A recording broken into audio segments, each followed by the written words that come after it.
Liquid solution हमारे course में है, ठीक है। तो बेसिक पहले रिवीजन देख लीजिए चैप्टर में क्या क्या है, ठीक है बेटा। The word solution means homogeneous mixture, ठीक है।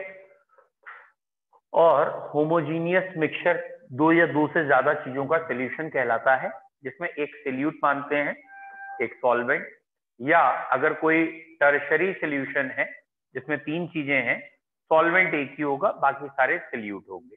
बेसिक वर्ड मालूम है, ठीक है। सॉल्वेंट जनरली वो होता है जो ज्यादा होता है, the substance which is in more quantity, उसे सॉल्वेंट कह देते हैं। या बेसिकली सॉल्यूशन जिस फेज में एग्जिस्ट करता है वो सॉल्वेंट है। मतलब आपने सॉलिड और लिक्विड मिलाया और बाद में लिक्विड बन रहा है तो लिक्विड सॉल्वेंट है। सॉलिड और लिक्विड मिलाया लेकिन बाद में सॉलिड बना है तो सॉलिड सॉल्वेंट है। मतलब सॉल्वेंट अपनी फिजिकल स्टेट रिटेन रखता है और उसी फिजिकल स्टेट में सॉल्यूशन बनता है। तो सॉल्यूट और सॉल्वेंट वर्ड हमें मालूम है। बेसिकली 9 टाइप के सॉल्यूशन हो सकते हैं अगर दोनों की फिजिकल स्टेट को सोचेंगे, सॉल्यूट की भी और सॉल्वेंट की। लेकिन अगर सॉल्यूशन की फिजिकल स्टेट को सोचें तो सॉल्यूशन तो तीन तरह का ही होगा, या तो सॉलिड सॉल्यूशन, या लिक्विड सॉल्यूशन, या गैस। तो हम जो चैप्टर पढ़ रहे हैं वो लिक्विड सॉल्यूशन का है, यानी लिक्विड के अंदर मिक्स करेंगे। बेटा क्या मिक्स कर सकते हो लिक्विड के अंदर? लिक्विड के अंदर सॉलिड मिक्स कर सकते हो, लिक्विड के अंदर लिक्विड मिक्स कर सकते हो, लिक्विड के अंदर गैस। इन तीनों के ही न्यूमेरिकल हमारे कोर्स में है। न्यूमेरिकल करने से पहले हमें पता होने चाहिए कि ये जो न्यूमेरिकल्स हैं इसके लिए कंसंट्रेशन टर्म्स चाहिए होंगे। तो कौन कौन से कंसंट्रेशन टर्म्स हमें चाहिए? तो बच्चों यहाँ हमें मेनली जो कंसंट्रेशन टर्म चाहिए वो है molarity, molality, mole fraction and percentage. ये 3 या 4 पे क्वेश्चन ज्यादा आते हैं। कभी कभी पीपीएम पे भी क्वेश्चन दे देते हैं क्योंकि बुक में है। And forget about normality. इस समय नॉर्मेलिटी कोर्स में नहीं है, इस चैप्टर में नॉर्मेलिटी की जरूरत नहीं है। बाकी चीजों को आपका एक सिंपल रिवीजन बता दे रहे हैं। What is molarity? तो यूनिट याद रखते तो ज्यादा अच्छा रहता है। मोलैरिटी का मैथमेटिकल फॉर्मूला है, नंबर ऑफ मोल्स को आपको न्यूमरेटर में रखना है, किसके मोल्स? सॉल्यूट के। डिवाइड में रखना है आपको वॉल्यूम इन लीटर, वो भी पूरे सॉल्यूशन का। और इसीलिए ये यूनिट आ गई मोल पर litre. Its unit is moles per litre. तो बेटा मोलैरिटी क्या हो गई? Moles of solute present in 1 litre of solution. 1 litre solution में कितने मोल्स हैं वो है मोलैरिटी। मतलब अगर किसी ने कह दिया 2 मोलर सॉल्यूशन, तो बेटा 2 मोलर सॉल्यूशन का मतलब होगा 2 मोल्स है और 1 लीटर में है। Is it clear? तो मोलैरिटी 2 का मतलब मोल्स 2 है 1 लीटर में, ये याद रखना है। क्योंकि यहाँ वॉल्यूम टर्म आ गया है, टेम्परेचर बढ़ाओगे वॉल्यूम बढ़ जाएगा, वॉल्यूम बढ़ जाएगा तो मोलैरिटी कम हो जाएगी। तो molarity is dependent on temperature. आपको टेम्परेचर बताना पड़ेगा किस टेम्परेचर की ये मोलैरिटी है, क्योंकि टेम्परेचर से ये बदलती है। मोलैरिटी में कोई दिक्कत? मोलैरिटी समझ में आ गया किसे कहते हैं। दूसरा टर्म हमने लिखा है मोलैलिटी। तो ये जिसमें ल ला 2 बारी है, मोलैलिटी, ठीक है। तो 2 बारी ल ला ला, ठीक है। तो ये लाला जी क्या कह रहे हैं यहाँ? ये लाला जी हैं, यहाँ मोल्स ऑफ सॉल्यूट है और डिवाइड में वेट ऑफ सॉल्वेंट है।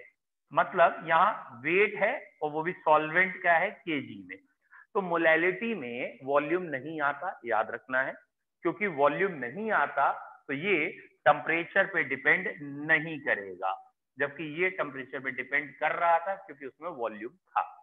What is molality? याद क्या रखना है इसमें? एक तो याद रखना है कि डिवाइड में सिर्फ सॉल्वेंट रखना है और उसका मास केजी में रखना है। यहाँ पूरा सॉल्यूशन था लीटर में, ऑब्वियसली इसकी यूनिट आ जाएगी मोल पर केजी। मोल किसके? केजी किसके? याद रखिएगा सॉल्यूट के मोल सिर्फ 1 केजी सॉल्वेंट में देखना है, सिर्फ सॉल्वेंट में, ठीक है। तीसरा वर्ड है मोल फ्रैक्शन, जिसे काई वर्ड से शो कर देते हैं। और फ्रैक्शन का मतलब ही होता है एक का हिस्सा, 1/2, 1/3, ये फ्रैक्शन होते हैं। तो जनरली मोल फ्रैक्शन में हम सॉल्यूट का अगर निकाल रहे हैं तो मोल ऑफ सॉल्यूट ऊपर रखेंगे और डिवाइड में मोल दोनों के रखेंगे, सॉल्यूट के भी प्लस मोल सॉल्वेंट के भी। तो दोनों के मोल्स का सम डिवाइड में चला जाएगा, ये मोल फ्रैक्शन होगा। And again it is a common sense, ये टेम्परेचर पे डिपेंड नहीं करेगा क्योंकि यहाँ वॉल्यूम नहीं है, और ये एक यूनिटलेस भी है क्योंकि यहाँ ऊपर भी यूनिट मोल है, नीचे भी मोल है, वो कट जाएगा। तो mole fraction is a unitless term, और ये 3 वर्ड हो गए। बोलो क्लियर है? मोलैलिटी क्या है, मोलैरिटी क्या है, मोल फ्रैक्शन क्या है? इसमें सबसे इंपॉर्टेंट क्वेश्चन होता है कि आपको मोल फ्रैक्शन गिवन हो, आप मोलैलिटी बना ले, या मोलैलिटी गिवन हो, मोल फ्रैक्शन बना ले। बेटा हमारे कोर्स में जो आगे हम पढ़ेंगे routes law, elevation in boiling point, तो वो जो राउट्स लॉ है वो मोल फ्रैक्शन पे डिपेंड कर रहा है। वो जो एलिवेशन इन बॉइलिंग पॉइंट या डिप्रेशन इन फ्रीजिंग पॉइंट है वो मोलैलिटी पे डिपेंड कर रही है, या ऑस्मोटिक प्रेशर मोलैरिटी पे कर रहा है। तो वो इंटर रिलेट वही बच्चा कर सकता है कि एक वैल्यू दे रखी दूसरी निकालने, जिसको इससे ये चेंज करना है, इससे ये चेंज करना है, इंटरचेंज करने आने चाहिए। तो आपको खाली डेफिनेशन ही नहीं, ये भी पता होना चाहिए आप इंटरचेंज कैसे करेंगे। फिलहाल मोलैलिटी, मोलैरिटी, मोल फ्रैक्शन, इन तीन में कोई दिक्कत? चौथा है परसेंटेज। बेटा परसेंटेज का अपने आप में मीनिंग होता है पर 100, ठीक है? आप वर्ड हिंदी में बोल के देखिए तो आपको दिख जाएगा प्रतिशत, शत शत नमः, शत का मतलब क्या होता है 100, और प्रति का मतलब पर। तो ऐसे ही यहाँ सेंट वर्ड है, पर सेंट, सेंट का मतलब होता है 100, पर 100 मतलब 100 में कितना है। तो ऑब्वियसली गिवन अमाउंट आप ऊपर रखेंगे, टोटल अमाउंट आप नीचे रखेंगे, into 100, given amount upon total amount into 100 is percent. तो बेटा अगर परसेंट निकालना है, 100 में निकालना है, तो amount upon total amount. Ppm निकालना होता, पार्ट पर मिलियन होता, given amount upon total amount into 10 की पावर 6 हो जाता। ये जो परसेंटेज होता है ये 3 तरह से होता है, W/W होता है, W/V होता है, और V/V। फिलहाल 2 में वॉल्यूम है, इसलिए ये दोनों टेम्परेचर पे डिपेंडेंट है। एक में वॉल्यूम नहीं है, तो ये टेम्परेचर से डिपेंडेंट नहीं। बोलो बच्चों, कंसंट्रेशन टर्म्स सारे आपको क्लियर हैं? कोई डाउट है किसी कंसंट्रेशन टर्म में? और 1 मार्क्स में अधिकतर क्वेश्चन यही मिलता है कि बताइए टेम्परेचर डिपेंडेंस किस किस की है, किसकी नहीं है, ठीक है? और जनरली वो मोलैरिटी और मोलैलिटी में बच्चे कंफ्यूज होते हैं। तो आप याद रखेंगे मोलैरिटी जिसमें कैपिटल एम है वो टेम्परेचर से डिपेंडेंट है क्योंकि उसमें वॉल्यूम, और जिसमें स्मॉल है वो नहीं। Is it clear? एक क्वेश्चन अब आपको मैं करा दे रहा हूं जो मुझे लगता है ठीक है, लिखें। मोल fraction of urea in aqueous solution is, mole fraction of urea in aqueous solution is 0.25। Urea का मोल फ्रैक्शन गिवन है एक्वस सॉल्यूशन में 0.25। Give molality of the solution, मतलब आपको मोल फ्रैक्शन गिवन था और आपसे कहा है मोलैलिटी बताइए। Give molality of the solution. Mole fraction of urea in aqueous solution is 0.25. Give molality of the solution. Molality बताइए। हाँ, small m।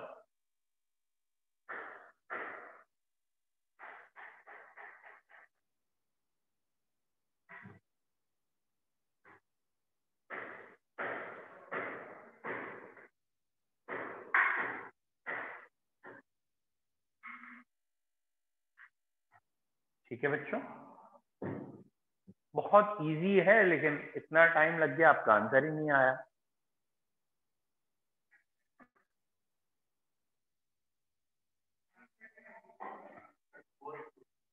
फोर आ रही है बेटा? अभी चेक करते हैं, बाकी लोग बताइए।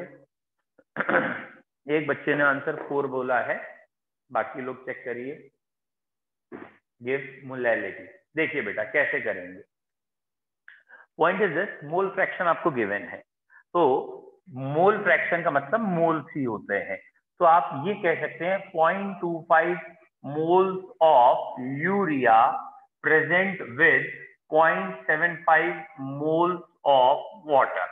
ये दोनों के मोल्स पता चल गए, समझ में आया? मोल फ्रैक्शन का मतलब होता है ratio of moles, that is moles. और अब अगर आपने ये लाइन लिख ली है तो मोलैलिटी बड़े सरल तरीके से आएगी। यूरिया के मोल्स ऊपर, नीचे वेट ऑफ सॉल्वेंट चाहिए, तो बेटा ये वेट ऑफ सॉल्वेंट हो गया, और इसे केजी में चेंज करने के लिए 1000 ऊपर चला जाएगा। वेट ऑफ सॉल्वेंट को केजी में चेंज करने के लिए mole upon weight of solvent in KG, और बेटा ये तो आ रहा है 1/3 और ये एक तरीके से आ गया 1000/18 इंटू 3। एक्चुअली ना 1000/18 मुझे याद है इसलिए मैंने उसे हटाया नहीं है। 1000/18 होता है 55.55 अपॉन में 3 और है। अगर ये 54 होता तो 18 3 टाइम्स 54। अगर ये 57 होता तो 19 आ जाता। तो इसका मतलब ये 18.5 या इसके आसपास कुछ होगा। आप चेक करते रहिए, ठीक है। हमें उससे मतलब नहीं है कि 18.5 है या 65 वॉट। तो 18 से बड़ा है, 19 से छोटा है, वो हमें क्लियर है इनफ, ठीक है। तो ये एक तरीका है जब आप मोल फ्रैक्शन गिवन हो और मोलैलिटी निकालनी हो। तो बेटा कैसे किया है, यहाँ अगर आप शॉर्टकट बनाने की कोशिश करें तो आपको बेटा क्या दिखना चाहिए कि ये लिखी है मोलैलिटी, ये निकालनी है, और बेटा गिवन क्या था, मोल फ्रैक्शन। तो आपने ये लिखा मोल फ्रैक्शन ऑफ सॉल्यूट, और डिवाइड में क्या करेंगे 1 minus mole fraction of solute, और इसे मल्टीप्लाई करेंगे मॉलिक्यूलर वेट ऑफ सॉल्वेंट से, है ना, और ऊपर चला जाएगा 1000। तो ये एक कन्वर्जन हो गया। Is it clear? आप ऐसे लिख सकते हैं। डन। इसका दूसरा तरीका भी मैं आपको बता देता हूं। अगर आप यहां से मोल फ्रैक्शन ऑफ सॉल्यूट की वैल्यू निकालने की कोशिश करिए, क्रॉस मल्टीप्लाई करके निकालने की कोशिश करिए, तो आपका ये आएगा कि mole fraction of solute is equal to molality divided by, ठीक है, ये तो हो गया mole of solute divided by molality plus 1000 upon molecular weight of solvent, और जनरली सॉल्वेंट वाटर होगा तो 1000 अपॉन 18 होगा, और बेटा 1000 अपॉन 18 इज 55.55। तो mole fraction of solute is equal to molality upon molality plus 55.55। ये भी एक डायरेक्ट शॉर्टकट आप याद रख सकते हैं अगर इसमें प्रॉब्लम आए तो, ठीक है। बिल्कुल सही है, कोई स्टेप मार्किंग इन सब में नंबर नहीं कटते अगर आपने ये भी लिखा है, क्योंकि ये एक सिंपल शॉर्टकट है, ठीक है। लेकिन उतना ही रटिएगा शॉर्टकट जो एग्जाम तक याद रहे, अप्लाई भी हो पाए, है ना, इसलिए मिटा दूं। तो ये हुई हमारी पहली हेडिंग जिसका नाम हमने लिखा है कंसंट्रेशन टर्म। बेटा आज हमने पहले रिवाइज किया सॉल्यूशन कहते किसे हैं, what is solution, homogeneous mixture solution है। What do you understand by the word homogeneous mixture? हाँ, होमोजेनियस मिक्सचर का मतलब क्या है बेटा? चलो बच्चों, होमोजीनियस का ना 2-3 तरीके से डेफिनेशन आती है अलग अलग, किसके रेस्पेक्ट में ये बात। तो पॉइंट इज दिस, अगर एक सॉल्यूशन है और उसमें आपने रैंडमली, ठीक है, जैसे एक सॉल्यूशन रखा है डब्बे में बना, आपने रैंडमली हाथ डाला, निकाल दिया कुछ चीजें, तो आपने उसे नोटिस किया, दोबारा कहीं और से हाथ डाल के निकाला, कहीं और, सेम, हर तरफ से एक जैसा, दैट इज होमोजीनियस। तो यहाँ होमोजीनियस का मतलब है through out the mixture composition is same, पूरे मिक्सचर में जो भी कंपोजिशन है वो सेम। एक होमोजीनियस की डेफिनेशन अलग है, वो है कोलाइडल सॉल्यूशन और ट्रू सॉल्यूशन के हिसाब से, मतलब सॉल्यूट और सॉल्वेंट का साइज एकदम बराबर है तो होमोजीनियस मिक्सचर, और सॉल्यूट अगर थोड़ा सा बड़ा है, कोलाइडल सॉल्यूशन में जैसे सॉल्यूट और सॉल्वेंट का साइज अलग होता है, तो बेटा वो तो हेट्रोजीनियस मिक्सचर हो गया। आ रहा है समझ में? हेट्रोजीनियस क्यों हो गया? क्योंकि वो बड़ा है। तो वो डेफिनेशन अलग रेस्पेक्ट में, ये अलग। फिर हमने सेकेंड हेडिंग रिवाइज की कि सॉल्यूट क्या है, सॉल्वेंट क्या है। जनरली जो ज्यादा है वो सॉल्वेंट है, जो physical state of solution decide करता है वो सॉल्वेंट है। सॉल्यूशन 9 टाइप्स के भी हो सकते हैं और 3 भी। 9 मतलब सॉल्यूट और सॉल्वेंट दोनों की फिजिकल स्टेट देखो, और अगर खाली सॉल्वेंट की देख रहे हो या खाली सॉल्यूशन की देख रहे हो तो 3 तरह के हैं। हमारे कोर्स में लिक्विड सॉल्यूशंस है, लिक्विड के अंदर लिक्विड बोल सकते हो, गैस और सॉलिड तीनों। अब चैप्टर की पहली हेडिंग जिसे हम कहते हैं, मतलब कंसंट्रेशन टर्म 11th की हेडिंग मानी जाती है। 12th में हमें क्या क्या पढ़ना, ध्यान से देखो बच्चों। 12th में हमें पहले हेडिंग पढ़नी है गैस इन लिक्विड। असलियत में हेनरी लॉ जिसे हम कहते हैं वो ये हेडिंग है, गैस इन लिक्विड। पहले हम ये पढ़ें, ठीक है। आप दिमाग में क्या ले जाओ, हमें क्या पढ़ना है, लिक्विड सॉल्यूशन, यानी लिक्विड में कुछ चीजें आके घुलेंगी। तो पहले हम पढ़ेंगे गैस इन लिक्विड जिसमें हेनरी लॉ मेन होगा। फिर हम पढ़ेंगे लिक्विड इन लिक्विड जिसमें आएगा वॉलेटाइल मिक्सचर, दोनों लिक्विड उड़ रहे हैं, वॉलेटाइल मिक्सचर। और फिर हम पढ़ेंगे आखिरी में सॉलिड इन लिक्विड, यानी ये तो नहीं उड़ेगा और यही उड़ेगा, तो नॉन वॉलेटाइल सॉल्यूट वाला यहाँ आएगी कॉलिगेटिव प्रॉपर्टी 4, ठीक है। यहाँ आएगा आइडियल नॉन आइडियल सॉल्यूशन और ये आएगा हेनरी लॉ। तो चैप्टर में ये हेनरी लॉ है, ये आइडियल सॉल्यूशन है, ideal and non ideal solution, और ये कॉलिगेटिव प्रॉपर्टी। फिर नॉन मतलब कॉलिगेटिव प्रॉपर्टी का एबनॉर्मल या आई जो इस साल हटा दिया गया है। तो बेसिकली हमें ये 3 हेडिंग पढ़नी है बस। आपको इस चैप्टर में ये 3 चीजें रिवाइज करनी है कायदे से, और इन 3 चीजों का भी अगर आपको ओवरव्यू मालूम है तो आपसे क्वेश्चन भी हो जाएगा। तो पहली हेडिंग का नाम है गैस एंड लिक्विड। तो उसको हेडिंग को एनसीईआरटी ने कैसे दे रखा है, उन्होंने कहा हम सॉल्युबिलिटी पढ़ा रहे हैं। सॉल्युबिलिटी मतलब एक चीज दूसरे में कितना घुल सकती है। फिर उन्होंने कहा हम सॉल्युबिलिटी पढ़ा रहे हैं सॉलिड या लिक्विड की इन लिक्विड। पहला फैक्टर दे दिया नेचर, मतलब लाइक डिसॉल्व लाइक, तो जो हाइड्रोजन बॉन्ड बना सकते हैं एक दूसरे में, पोलर है तो पोलर में घुलेंगे, नॉन पोलर में, जो जैसे हैं वैसे में ही जाके घुलते हैं, लाइक डिसॉल्व लाइक। दूसरा फैक्टर टेम्परेचर, बस इसे इसलिए बता रहा हूँ इसमें बच्चे गलती कर लेते हैं। बताओ बेटा, टेम्परेचर बढ़ाने पे सॉल्युबिलिटी सॉलिड की लिक्विड में बढ़ती है या कम होती है? ठीक है, तो अधिकतर आंसर हमें यही मिलता है बढ़ती है, इसलिए क्वेश्चन दिया है।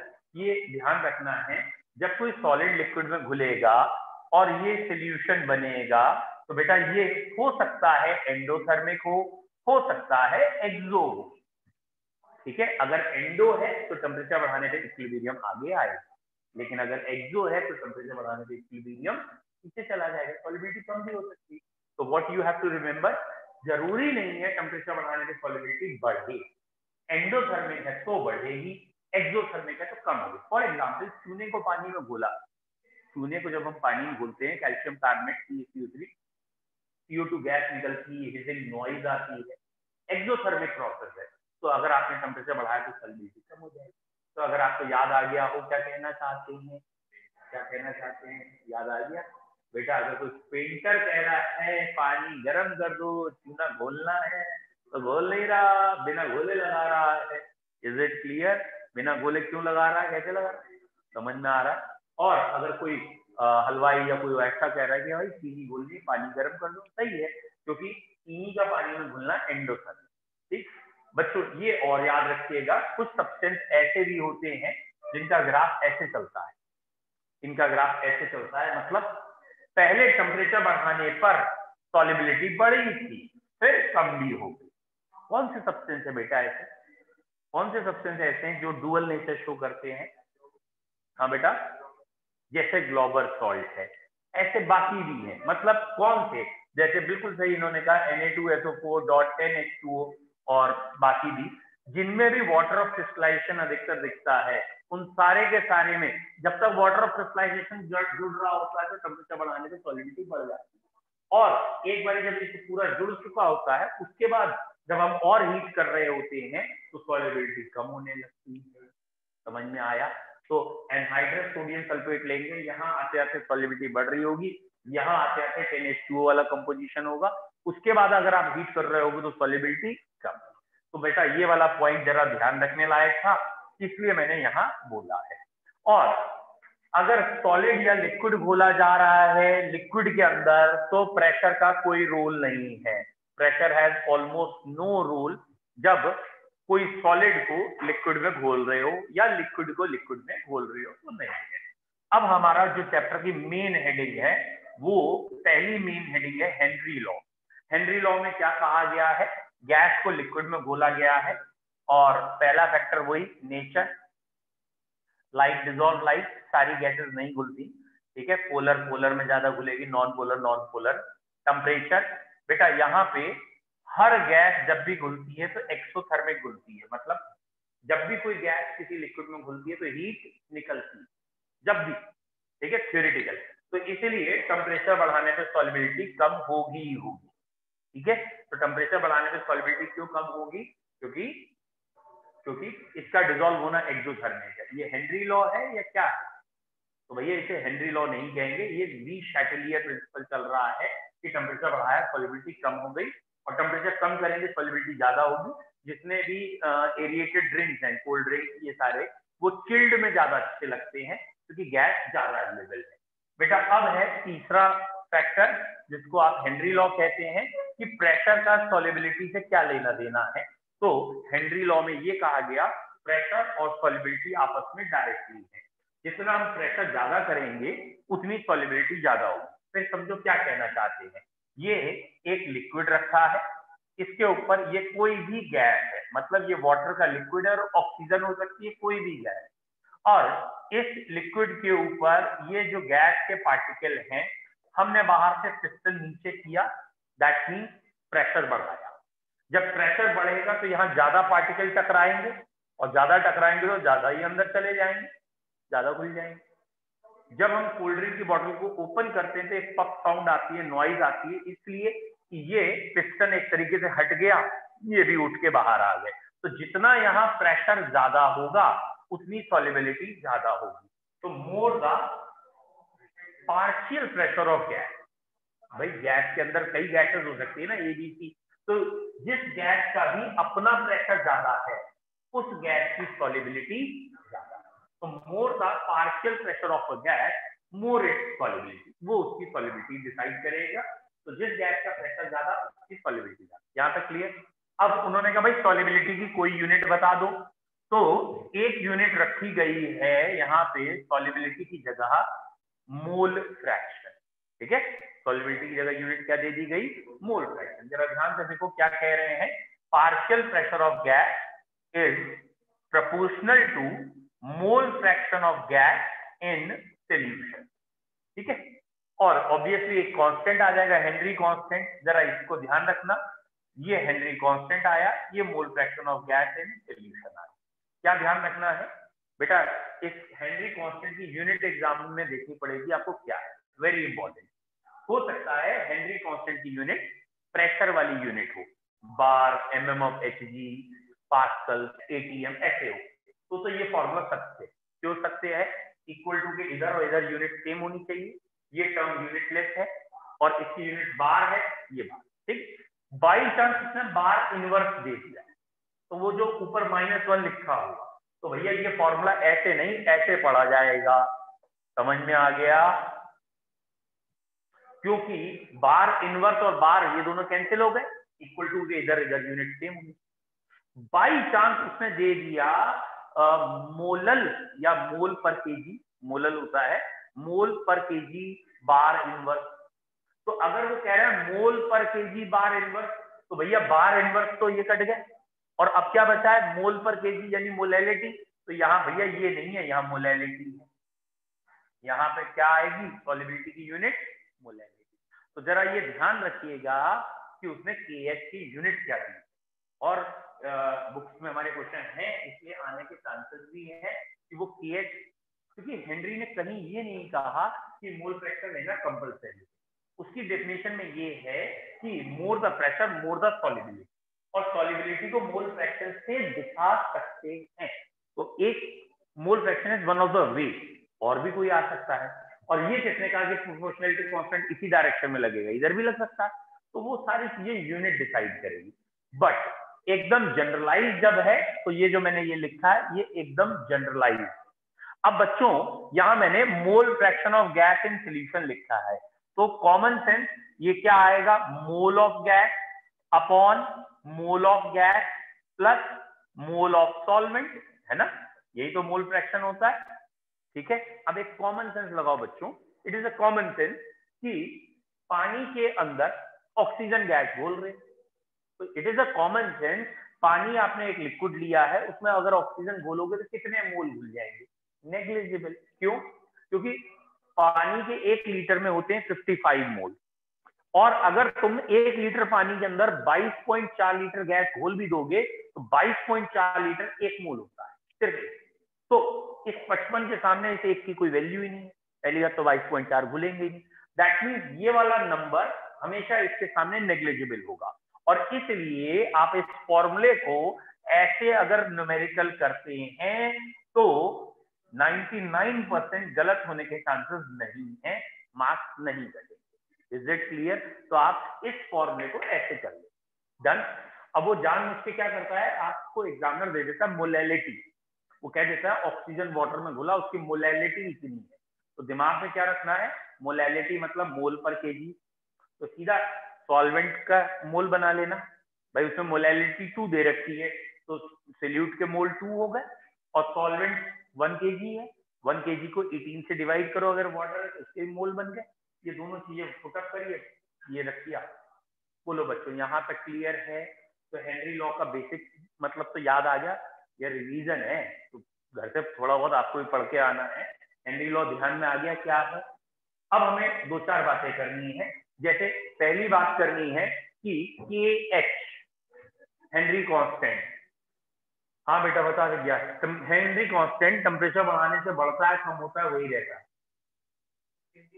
गलत बात, याद नहीं करते आप बिल्कुल बेटा, ये तो काइनेटिक्स में पढ़ रखा है, कोई भी कांस्टेंट या रेट कांस्टेंट हो तो कोई भी रेट कांस्टेंट टेम्परेचर बढ़ाने से बढ़ता है हमेशा, तो टेम्परेचर बढ़ाएंगे तो हेनरी कांस्टेंट बढ़ेगा। आप बताओ बेटा हेनरी कांस्टेंट बढ़ने से क्या हुआ?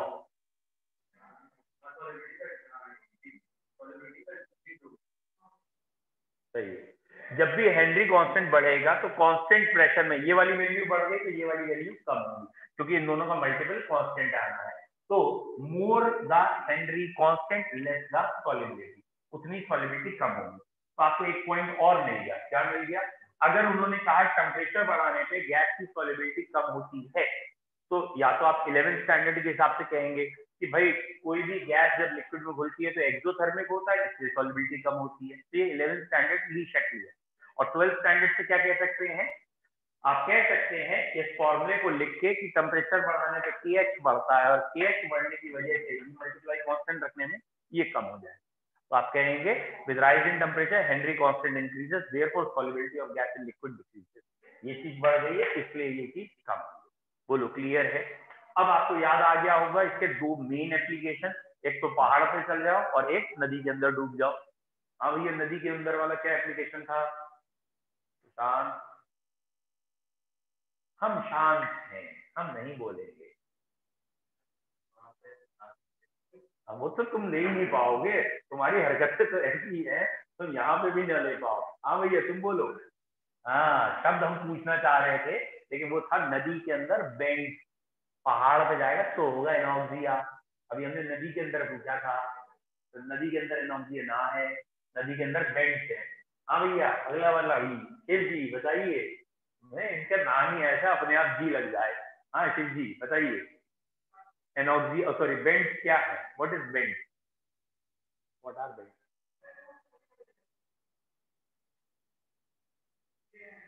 यही हरकतें हैं फेल होने की। ये बेंट क्या है? बेंट का मतलब है फेल होना तुम्हारा तय है, तुम्हें अगर बेंट भी नहीं पता। हाँ जी वासु जी बोलिए, प्रभु वासु बोलो। याद नहीं है, कौन याद करे, चाचा आएगा याद करने, तुम भी हसर से निकाल लो, बोलो।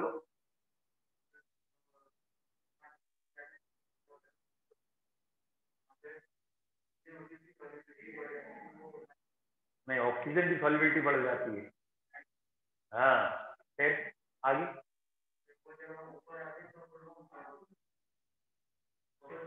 गुड, चलो कुछ तो याद है इन्हें, बेटर है, ठीक कह रहे हैं। और बेंट्स के सोल्यूशन क्या है?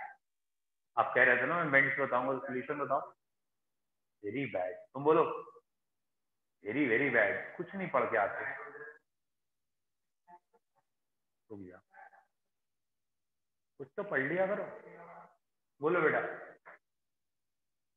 तुम ही बोलो यार। Very good. तो बेंट्स का सोल्यूशन ये है कि हम जो ऑक्सीजन सिलेंडर देते हैं, जो भी डीप सी डाइवर्स जाते हैं, उनमें नाइट्रोजन की जगह हीलियम से डाइल्यूट करते हैं। बेटा हीलियम से क्यों डाइल्यूट करते हैं? हीलियम की सॉल्युबिलिटी कम है, कैसे प्रूफ करेंगे कम है?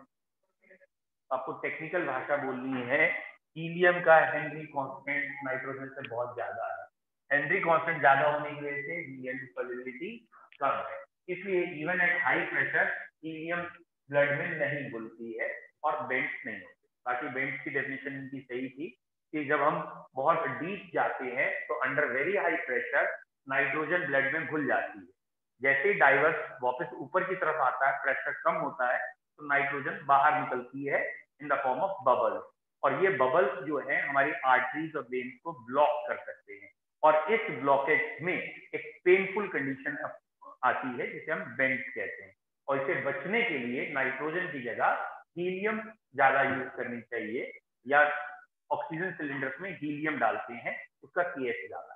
ठीक है, हाँ भैया उलट दो, अब बोलो भैया। एनॉक्सिया,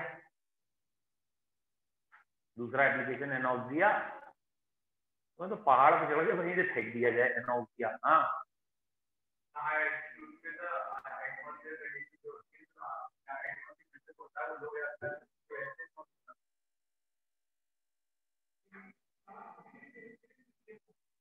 यहाँ तक ठीक है, और आगे बोलो। गुड, थोड़ा और रिकॉल करिए। गुड,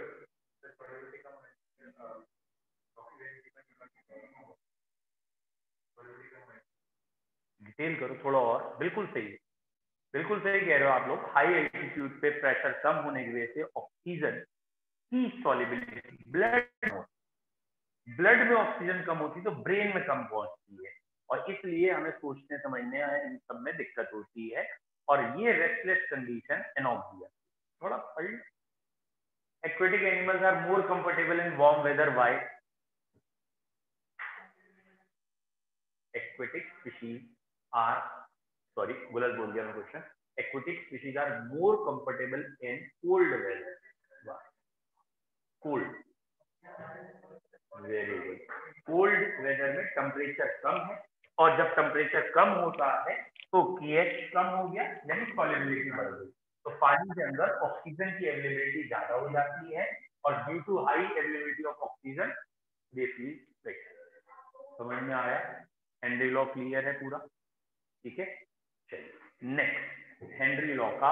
अब आपके काम ये है कि मैं आपको 1 मार्क्स के क्वेश्चन भेज दूंगा अभी, ठीक है, चाहोगे तो, और उसमें आपको 1-1 नंबर के ये सारे क्वेश्चंस भी मिल जाएंगे और न्यूमेरिकल भी मिल जाएंगे, वहां से रिवाइज करेंगे। अब अगली हेडिंग पे आते हैं, जो है हमारा एक तरीके से लिक्विड मिक्सचर, या जिसे हम राउथ लॉ कहते हैं। तो उस हेडिंग को पढ़ने के लिए पहले हमारे दिमाग में होना चाहिए व्हाट इज वेपर प्रेशर। बेटा आगे का पूरा चैप्टर इसी पे है। तो बेसिकली वेपर प्रेशर क्या है? अगर एक लिक्विड रखा है, इस लिक्विड की वेपर ऊपर है और ये इक्विलिब्रियम में है, लिक्विड और वेपर्स आपस में इक्विलिब्रियम में है, वेपराइजेशन और कंडेंसेशन हो रहा है और इक्विलिब्रियम आ चुका है, क्लोज्ड कंटेनर है। इस समय यहाँ जो भी प्रेशर लग रहा है, ऑब्वियसली वो यहाँ भी लग रहा है, यहाँ भी लग रहा है, ये लिक्विड अपने ही सरफेस पर, ये वेपर अपने ही लिक्विड सरफेस पर जो भी प्रेशर लगा रहे हैं, that is known as vapour pressure. ठीक है, तो सॉलिड्स की भी वेपर्स होती हैं, ऐसा नहीं है, लिक्विड की भी होती है, सबकी होती है। ठीक है, वो बात अलग है, सॉलिड की वेपर्स हम कम वो करते हैं, लेकिन होती सकती है। आप सोचो ना, किसी के टिफिन के अंदर आम रखा है और टिफिन बंद है, कई बार हम ऊपर से सुन के बता देते हैं ना अंदर आम। ठीक है, स्कूलों में कई बार किया होगा। ठीक है, आज ये आम का अचार लेके आया, सुन के बता देते बिना टिफिन ओपन किए। कैसे? उसको वेपर्स ऊपर आ रही, उसको एसेंस ऊपर आ रहा है, भी तो पता लग रहा। तो वही पॉइंट यहाँ पे है, वेपर्स और लिक्विड इक्विलिब्रियम में आ गए, the pressure is known as vapour. Vapour pressure में बच्चों मेन पॉइंट यही है, जितना लिक्विड फेज में आईएमएफ ज्यादा है, इंटरमोलिकुलर अट्रैक्शन ज्यादा है, कॉमन सेंस, जितना इंटरमोलिकुलर अट्रैक्शन लिक्विड में ज्यादा है उतनी वेपर कम होंगी। अरे भाई जब लिक्विड में अट्रैक्शन ज्यादा है तो ये वेपराइज ही नहीं होगा, और अगर वेपराइज ही नहीं हो तो वेपर कम होंगे। तो याद रखना है इंटरमोलिकुलर फोर्स जिस पे डिपेंड करता है boiling point, inversely proportional to vapour. तो जितना बॉइलिंग पॉइंट ज्यादा है, इंटरमोलिकुलर फोर्स ज्यादा है, या गैसेस का क्रिटिकल टेम्परेचर ज्यादा है, उतना वेपर प्रेशर कम होगा, ये ध्यान। बताओ बेटा, सरफेस एरिया बढ़ाएंगे तो वेपर प्रेशर बढ़ेगा घटेगा? वही रहेगा। वेरी गुड, क्यों? बिल्कुल सही, वेरी गुड। सरफेस एरिया बढ़ाने से इंटरमोलिकुलर फोर्स नहीं बदलता, सरफेस एरिया बढ़ाने से बॉइलिंग पॉइंट क्या बदल जाएगा? पानी को कटोरे में ले लो, बीकर में ले लो, बड़े बाल्टी में ले लो, बॉइलिंग पॉइंट तो 100 ही है। यानी इंटरमोलिकुलर फोर्सेस या बॉइलिंग पॉइंट नहीं बदले तो वेपर प्रेशर भी नहीं बदलेगा। तो सरफेस इस एरिया पे नहीं लिखेंगे। तो वेपर प्रेशर आपको समझ में आया क्या है। अब इसी के लिए मतलब बिल्कुल हेनरी लॉ की कॉपी कर दी राउथ ने और अपना एक लॉ दे दिया वेपर प्रेशर के लिए, ये दे दिया राउथ लॉ। राउथ लॉ में उन्होंने क्या कहा कि अगर एक ए नाम का लिक्विड है जिसे हम कह रहे हैं वॉलेटाइल लिक्विड और एक बी नाम का लिक्विड है वो भी वॉलेटाइल है, दोनों ए और बी वॉलेटाइल लिक्विड है, दोनों उड़े पड़े हैं हवा में जैसे अभी तुम लोग उड़ रहे थे। Is it clear? तो अगर ए और बी दोनों को मिक्स किया है, ये मिक्सचर है, कोई कंपाउंड नहीं बन रहा, मिक्सचर है। जैसे बेंजीन ले ली, टॉलिन ले ली, दोनों लिक्विड को मिला दिया और अब उन्होंने देखा यहाँ वेपर्स कितनी आ रही, ठीक है, इसका प्रेशर निकाला। तो प्रेशर तो डाल्टन से ही निकलता है हमेशा। डाल्टन क्या कहता है कि अगर नॉन रिएक्टिंग गैसेस हैं तो जो भी प्रेशर ए गैस का है वो प्रेशर ले लीजिए और जो बी गैस का है that is known as partial pressure, इनके पार्शियल प्रेशर लेके जोड़ दीजिए तो प्रेशर ऑफ मिक्सचर आ जाए। Is it clear? तो अकॉर्डिंग टू डाल्टन लॉ तो ये आ गया। तो राउथ लॉ क्या है? राउथ ने कहा कि एक की वजह से प्रेशर कितना आएगा। बेटा राउथ ने क्या कहा? पार्शियल प्रेशर इसी की वजह से कितना होगा। क्या बताया कि ये जो पार्शियल प्रेशर होगा ये अपने प्योर स्टेट प्रेशर और यहाँ के मोल फ्रैक्शन के मल्टीपल के बराबर होगा। पॉइंट टू नोट, क्या कह रहे हैं जरा एक बार फिर देखो क्या कह रहे हैं। ये जो लिक्विड है ना, लिक्विड, इस लिक्विड में मोल फ्रैक्शन कितना है वो, ये लिक्विड में मोल फ्रैक्शन, और ये कौन सा प्रेशर है? प्योर स्टेट वेपर प्रेशर, यानी जब ये 100% ए नाम का ये लिक्विड होता, ठीक है, तो इन दोनों का मल्टीपल देगा ए का प्रेशर। ऐसे बी का pressure P naught B into X B आएगा और टोटल प्रेशर में ये जोड़ के रख देंगे। फिर देखो एक बारी बच्चों, ये हम कह रहे हैं प्रेशर ऑफ मिक्सचर। मिक्सचर का प्रेशर किसके इक्वल आएगा? P naught A into X A plus P naught B into 1 minus X A भी कह सकते हैं। आपको मालूम है ना, दोनों का एडिशन 1 होता है, x A plus x B क्योंकि 1 होता है, तो आप इसे ऐसे करके भी लिख सकते हैं। कोई डाउट बोलो? इस पर ग्राफ आते हैं जिसमें अधिकतर बच्चे गड़बड़ करते हैं। देखिए ये वाला ग्राफ बच्चों जरा ध्यान से देखो, आपको अगर दिख रहा हो क्या ये y equals to mx plus c है या नहीं? बोलो, क्या ये y equals to mx plus c equation है या नहीं? अभी नहीं दिखी। ब्रैकेट ओपन करो। जैसे आप ब्रैकेट ओपन करेंगे तो आपको P naught A X A plus P naught B minus P naught B X A दिखेगा। ये दोनों एक्स ए के टर्म कॉमन ले लें तो P naught B plus x ए कॉमन ले लिया, पी नॉट ए माइनस पी नॉट बी नहीं दिख गया? तो क्या ये आपको इक्वेशन दिख गई y equals to mx plus c? बोलो दिख गई? तो यहाँ ग्राफ बन जाएगा। अब एक ग्राफ बनाओ या 3, ये आपकी इच्छा है, ठीक है। आप यहाँ 3 ग्राफ ड्रॉ कर सकते हैं और तीनों को एक में भी दिखा सकते हैं, ठीक है। पहले मैं एक ही ग्राफ में सब दिखाने की कोशिश करता हूं, अगर आपको नहीं समझ में आएगा तो अलग अलग बनाएंगे। पहला ग्राफ, ये मैंने एक स्ट्रेट लाइन ली, X axis Y sorry X axis और वाई एक्सिस ली है, ठीक है, और मैंने इसी लाइन को पैरेलली यहाँ पे भी बना दिया है, ठीक है, इसी लाइन को पैरेलली दिखा दिया है, ठीक। मैंने ये जो स्ट्रेट वाई एक्सिस है इसे प्रेशर एक्सिस कह दिया है, यहाँ प्रेशर के टर्म्स लिखे होंगे, प्रेशर की वैल्यू लिखी होंगी, और इस एक्सिस को मैंने मोल फ्रैक्शन एक्सिस कह दिया यहाँ, और मैंने कहा चलो भाई मैं ए का मोल फ्रैक्शन दिखा रहा हूँ, ठीक है, ये वाली एक्सिस मोल फ्रैक्शन ऑफ ए बोल रहा हूँ, मतलब मोल फ्रैक्शन एक्सिस है। डन। अब मैं ये कह रहा हूं, मैंने इस इक्वेशन को ध्यान में रखते हुए मोल फ्रैक्शन ऑफ ए और ये कहा था कि ये इक्वेशन आई है। जरा ध्यान से देखना, अगर मैं एक्स ए 0 रख दूं तो ये पूरा टर्म 0 हो गया और आंसर पी नॉट बी आएगा, तो ये वाली वैल्यू हो गई पी नॉट बी। अगर मैं एक्स ए 1 रख दूं तो पी नॉट बी कट जाएगा प्लस माइनस होने की वजह से, और पी नॉट ए बचेगा, ये पी नॉट ए है, ठीक है बच्चों, ठीक है, और ये एक्स ए 1 है। Any doubt? अच्छा ध्यान से देखो, अगर मैं ये लाइन यहां से खींच के यहां तक ले आऊं, दिस वन स्ट्रेट लाइन। ठीक है, क्या आपको ये समझ में आ रहा है ये स्ट्रेट लाइन किसे रिप्रेजेंट कर रही है? ये straight line P A is equal to P naught A X A नहीं है, Y equal to M X, जो ही तो है। ये जब एक्स ए 1 होगा उस समय पी नॉट ए आ जाएगा, ये 1 होगा, ये 0 होगा तो 0 हो जाएगा। तो अब आप ये समझ गए होंगे मैंने ये एक पैरेलल लाइन क्यों बनाई है, इसे दिखाने के लिए। ये वाली लाइन किसे रिप्रेजेंट कर रही है? ये अगर ग्राफ ऐसे उल्टा पढ़े तो जब आप उल्टा पढ़ेंगे तो आप यहाँ एक्स बी 0 लिख लीजिए, यहाँ एक्स बी 1 लिख लीजिए। तो ये वाली लाइन इससे कर रही थी, ये वाली लाइन करेगी P B P naught B X B. बोलो क्लियर है? तीनों ग्राफ क्लियर है? मैंने एक ही ग्राफ में तीनों ग्राफ दिखाए हैं, एक ये लाइन दिखाई है, एक ये। ऑब्वियसली ये लाइन इसके लिए है, ये जो ऊपर इक्वेशन लिखी उसके लिए। ठीक है, y equal to M X plus C वाली इक्वेशन। बोलो क्लियर है? जो भी ये फॉलो कर रहे हैं सोल्यूशन वो कहलाएंगे आइडियल सोल्यूशन, और बेटा जो फॉलो नहीं करेंगे वो नॉन आइडियल। समझ में आया? तो नॉन आइडियल फिर दो तरह के होंगे, एक पॉजिटिव डेविएशन और एक नेगेटिव। याद करके आए हो थोड़ा बहुत? बेटा नॉन आइडियल कौन कौन से होते हैं? पॉजिटिव और नेगेटिव।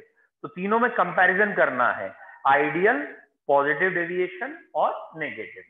ठीक है, याद है कंपैरिजन बच्चों? आइडियल सॉल्यूशन का मतलब विच follows routes law at all condition of temperature and pressure, सदैव राउट्स लॉ फॉलो करेंगे। नॉन आइडियल में अगर पॉजिटिव डेविएशन है तो जो एक्सपेरिमेंट का आंसर आएगा वो इस थ्योरी के आंसर से पॉजिटिव डेविएशन में ज्यादा आएगा, और नेगेटिव डेविएशन है तो ये जो थ्योरी का आंसर आ रहा है ना उसका कम आएगा। तो नेगेटिव डेविएशन में जो एक्सपेरिमेंटल आंसर होता है P A, it is less than P naught A X A. ठीक है, और ऐसे P B is less than P naught B, ये नेगेटिव डेविएशन है। और अगर पॉजिटिव डेविएशन है तो थ्योरी से आंसर ज्यादा। बोलो क्लियर है? डन? और क्या पॉइंट था? आइडियल सॉल्यूशन में डेल्टा एक्स मिक्सिंग 0 है, पॉजिटिव डेविएशन में delta x mixing positive, negative deviation में डेल्टा एक्स मिक्सिंग नेगेटिव। इसका मतलब क्या है? इसका मतलब है आइडियल सॉल्यूशन में ना तो हीट एब्जॉर्ब होती है ना निकलती है, पॉजिटिव डेविएशन में हीट एब्जॉर्ब होती है, पॉजिटिव मतलब एंडोथर्मिक, और नेगेटिव डेविएशन में हीट एवॉल्व होती है, एक्सो। तो negative deviation are exothermic, positive deviation are endothermic, और आइडियल में ना तो हीट निकलेगी ना एब्जॉर्ब। फिर है डेल्टा वी मिक्सिंग, ये आइडियल में 0, पॉजिटिव डेविएशन में पॉजिटिव, नेगेटिव में नेगेटिव। इसका मतलब आइडियल में वॉल्यूम चेंज नहीं होता, अगर एक 100 ml एक 50 ml है तो बात का वॉल्यूम 150। पॉजिटिव डेविएशन में बात का वॉल्यूम मोर देन 150, और नेगेटिव डेविएशन में बात का वॉल्यूम लेस देन। क्लियर है? इसके अलावा एक पॉइंट है delta x mixture, entropy. Entropy बताओ, बढ़ेगी घटेगी क्या? वेरी गुड, सब में बढ़ेगी। एंट्रोपी नंबर ऑफ मोल्स पे डिपेंड करती है, और जब भी मोल्स बढ़ेंगे तो एंट्रोपी तो हमेशा बढ़ेगी। तो एंट्रोपी आइडियल में भी बढ़ती है, नेगेटिव डेविएशन में भी बढ़ती है, positive. And most important example या एजियोट्रोप। एजियोट्रोप किसमें आते हैं? एजियोट्रोप किसमें आते हैं? नॉन आइडियल में आते हैं, आइडियल में नहीं आते। बताना बेटा, हाई बॉइलिंग एजियोट्रोप किसमें आएगा? हाई बॉइलिंग या मैक्सिमम बॉइलिंग एजियोट्रोप बेटा?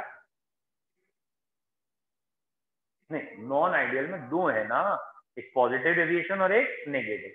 तो नेगेटिव डेविएशन में आएगा high boiling azeotrope, positive deviation में आएगा low boiling azeotrope. Ethyl alcohol और वाटर पॉजिटिव डेविएशन में होते हैं, और HCl and water negative deviation में है। ठीक है, तो याद रखिएगा एग्जाम्पल भी। और जब एक जैसे कोई दिख जाए जैसे बेंजीन टॉलिन तो उसे आइडियल मान। क्लियर है? तो आज का जो हमारा रिवीजन हुआ है वो कहां तक हो गया है बेटा? पहले हमने देख लिया सॉल्यूशन का जनरलाइज, फिर सॉल्यूशन के कंसंट्रेशन टर्म, फिर सॉल्युबिलिटी, सॉल्युबिलिटी में मेनली हेनरी लॉ, उसके बाद आइडियल नॉन आइडियल सॉल्यूशन या routes law for ideal mixture क्या है। समझ में आया? अब हमारा जो नेक्स्ट हेडिंग बचती है वो बेसिकली कॉलिगेटिव प्रॉपर्टी है। तो 4 कॉलिगेटिव प्रॉपर्टी हम कल कर लेंगे, चारों की चारों रिवाइज। यहां तक के आज आप क्वेश्चन करके लाएंगे और मैं आपको क्वेश्चन और भेज भी दूंगा, ठीक है? जो मैं आपको क्वेश्चन भेजूं वैसे तो मैं उसके सोल्यूशन भी भेजूंगा, फिर भी आपको जो जो क्वेश्चन उसमें खाली क्वेश्चन पढ़िए, जो नहीं आए उसे मार्क कर लीजिए या मुझे मैसेज कर दीजिए, मैं आपके उनके सोल्यूशन स्पेशली भेजने की कोशिश करूँ। ठीक है बच्चों, हैव ए नाइस टाइम।